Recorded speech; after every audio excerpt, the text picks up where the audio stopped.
I'm from the planet Gallifrey in the constellation of Kasterborous. I am the oncoming storm. Okay, welcome back to my World of Tanks replays. What we have here is another AT2 game, but what you'll notice about this one is I'm not the top tier. In fact, if you look at the list of tanks, I am right down there, slap bang at the bottom. Meaning my tank is very much out of its element. It can be penned by almost anything, and all its strengths have basically gone. If you're top tier in this tank, it is an amazing bit of kit. It will stand off attacks against almost anything. You have to know where to shoot it. You have to know. You have to have a good gun to go through it. You have to know to leave this tank alone if you possibly can. A lot of the times. But in a tier 7 match, it is very much out of its depth. Still, here we are on Erlenberg, and I've gone to the left. I started on the left side of the map, so I'm going to the left. And several of our tanks have taken hits, and I would assume that our T29 is about to push forward and start spotting everything, because the Hellcat that was spotting there has disappeared because he took several hits. But he's not, so it's left to someone else. So I'm now spotting everything. And failing to pen that Cromwell. But I took no damage from that, so that was a good start.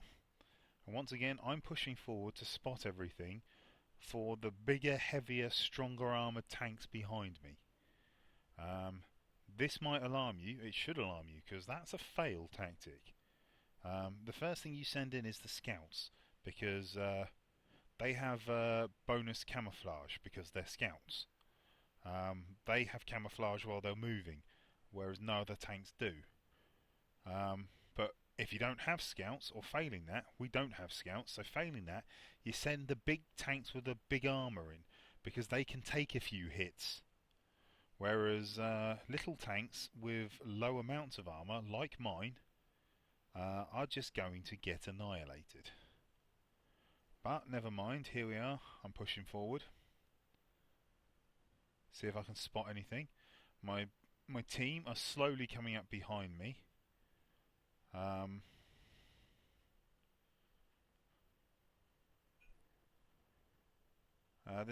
I shouldn't be pushing forward like this. I should have just sat at the back. But the fact is, this is an assault game. We have to push forward. We have to capture, otherwise we lose. Or kill them all. KV-1S.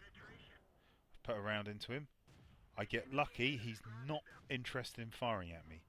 However, that E25 is. And I'm lucky he's a tier 7 and he's bouncing on me. But not completely. He's done me some damage. But I'm damaging him faster than he's damaging me. And I think he's just decided that it's a bad idea. One more. Left him on 2. And there we go, I got to kill him. But there's a KV-1S there now. And I get one shot into him, set him on fire, but unfortunately he's got an automatic fire extinguisher. But he's killed by someone else. And I suspect I'll get spotting damage for that as well, because I tracked him. But that's my part in this game over with. I wasn't able to survive that, and I died pretty quickly. But I got lucky, and I somehow managed to kill that E25, a tank 2 tiers higher than me. And now, looking at the game from this T29, the biggest tank on our team, the one with the, if he can burrow down and just leave his turret exposed, nothing is going to be able to pen that. It's a fucking beast of a tank with great gun depression and a turret that's impenetrable. And yet he insists on hiding behind everybody else. He will not push forward himself. He will wait for the lower tiers to go forward and let them take all the damage. I mean, I played into his hands. I went forward myself. That wasn't a great tactic, but it did allow me to get a lot of damage before I died, or do a lot of damage before I died, and get, well, quite frankly, a buttload of XP from this, because I killed a tank in a much higher tier than me. I deserve a buttload of XP for this. But you'll see on the mini-map that he's gone wide. That's not a bad tactic, but he's waited for the other tanks, the lower tier tanks, to go forward, making sure he's alright before he pushes forward himself. Wait for the KV-1, because, you know, KV-1's much stronger than a T-29. I got bored with watching it through his point of view. Nothing. He's never going to take any damage. Nothing was going to happen there.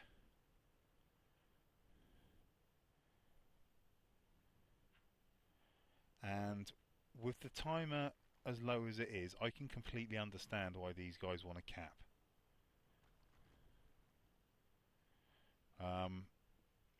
We've got just over 3.5 minutes left, and there's 2 of them, and we don't know where they are. And our team are taking hits, so they're clearly being hit by somebody. Somebody has just reset the cap slightly, so they've hit somebody in the cap circle. They've just killed our KV-1. Yep, the guy who's just the Chinu has just highlighted where they are on the map. But someone's going to have to drive over and try and spot them if you want them, or just do that and get win by capping, which honestly was a perfectly legitimate tactic there. I can completely understand why they did that. Yeah, good game, unless you are our T29. Okay, on to the scores for that one. You'll see there, I only interacted with 3 tanks in that game. Their E25, one of their KV-1Ss, and their Cromwell. The Cromwell was the one I hit at the beginning. Someone else got the kill on it. The KV-1S I managed to hit while it was going round the hill, just to get out of my way. I don't know why it didn't shoot me then. And then I managed to shoot it and set it on fire when it got to the top of the hill, just after I'd put 10 rounds into the E25 and killed it. It then killed me. It had an automatic fire extinguisher because it went out way too quickly to have been a manual one. But it got killed off not long after, while it had been tracked by me. So I'll have got a nice bit of spotting damage for that as well. If we look here, my experience was times 2 for the first win of the day, which with premium made it over 2,000 XP earned. If we go to the team score, you'll see there I am at the top, despite doing far less damage than either the KV-1S or the T29, who are in 2nd and 3rd place. They are higher tiers than me, and I not only did spotting damage, but I did actual damage, and I did actual damage on a tier 7 tank, so I get extra XP. It's 2 tiers higher than me, and I managed to shoot it and kill it. The T29 would have got far less XP for his for the amount of damage he did, as he was relying on other people to spot for him while he was doing that damage. He should have been at the front. He should have been taking all the damage.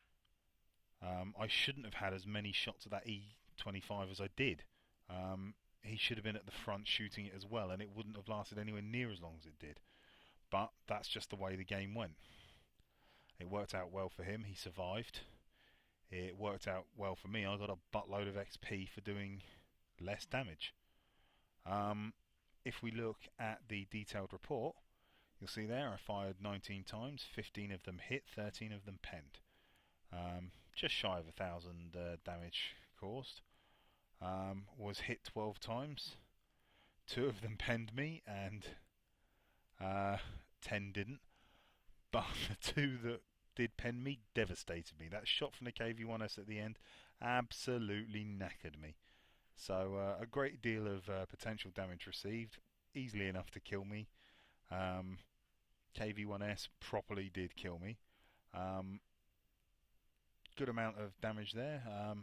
Whether it's damage due to the assist, because it's not just spotting damage. There's also damage to the KV-1S that was tracked by me and killed by someone else. So I'll have got XP for that as well. Received 27,500 credits. Had the full cost of a repair on an AT2, as well as the rounds used. When all said and done, 23,352 credits earned. So nice little game for me there. Despite being out really early on, and the T29 being a bit of a penis, I enjoyed that game, and I hope you did as well. I will catch you next time. Bye.